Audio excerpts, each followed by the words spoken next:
Bismillahirrahmanirrahim. Assalamualaikum warahmatullahi wabarakatuh. Perkenalkan, saya Desi Fitriani dengan NIM 240 750 266. Izin ingin menjelaskan sedikit terkait resum pertemuan 1 yang membahas tentang hakikat pendidikan. Pada dasarnya, hakikat pendidikan adalah usaha sadar yang dilakukan seseorang dalam proses pembelajaran untuk memperoleh suatu perubahan yang baru sebagai hasil pengalamannya sendiri dalam interaksi dengan lingkungannya. Ada 2 jenis pendidikan yang perlu kita ketahui, yaitu yang pertama pendidikan formal dan yang kedua yaitu pendidikan non-formal. Untuk pendidikan formal yaitu pendidikan yang bisa didapat dengan mengikuti kegiatan atau program yang terstruktur serta terencana yang diselenggarakan oleh badan pemerintahan, misalnya melalui sekolah ataupun universitas. Sedangkan untuk pendidikan non-formal yaitu pendidikan yang bisa didapat melalui aktivitas kehidupan sehari-hari yang tidak terikat oleh lembaga bentukan pemerintahan, misalnya belajar melalui pengalaman, belajar melalui buku bacaan, atau bisa juga didapat dengan belajar melalui pengalaman dari orang lain. Di dalam Undang-Undang Nomor 20 Tahun 2003 tentang Sistem Pendidikan Nasional, Pasal 3 disebutkan tentang tujuan pendidikan, yakni mengembangkan potensi peserta didik agar menjadi manusia yang beriman dan bertakwa kepada Tuhan Yang Maha Esa, berakhlak mulia, sehat, berilmu, cakap, kreatif, mandiri, serta menjadi warga negara yang demokratis, juga bertanggung jawab. Adapun menurut Hamlik tahun 2008 halaman 30, pendidikan dapat dikatakan berhasil dan mencapai tujuan apabila terjadi perubahan. Nah, perubahan yang dimaksud ialah perubahan tingkah laku yang memiliki beberapa aspek, yaitu yang pertama pengetahuan, yang kedua pengertian, yang ketiga kebiasaan, keempat keterampilan, yang kelima apresiasi, yang keenam emosional, yang ketujuh hubungan sosial, yang kedelapan jasmani, dan yang kesembilan yaitu budi pekerti, dan yang kesepuluh adalah sikap.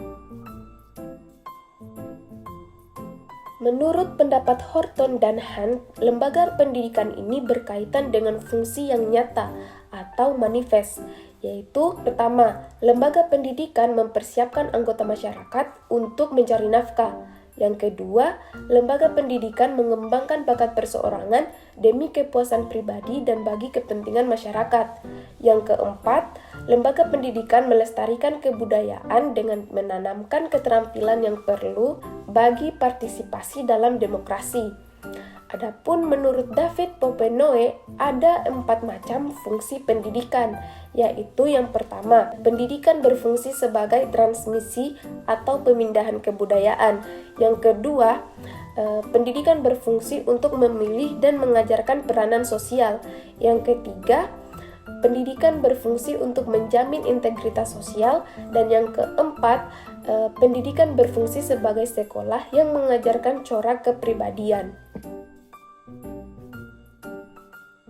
Landasan yuridis atau landasan hukum pendidikan di Indonesia itu diatur dalam peraturan perundang-undangan yang berlaku di Indonesia. Adapun beberapa peraturan perundang-undangan tentang pendidikan di Indonesia, yaitu yang pertama, pendidikan di Indonesia diatur dalam Undang-Undang Dasar Republik Indonesia tahun 1945 pasal 31 ayat 1, 2, 3, 4, dan 5. Yang kedua, Undang-Undang Republik Nomor 20 tahun 2003 tentang Sistem Pendidikan Nasional. Yang ketiga, Undang-Undang Nomor 14 tahun 2005 tentang guru dan dosen. Yang keempat, Undang-Undang Nomor 19 tahun 2005 tentang Standar Nasional Pendidikan. Namun, dalam pelaksanaannya, undang-undang tersebut belum mencapai tujuannya karena bangsa Indonesia merupakan bangsa yang majemuk.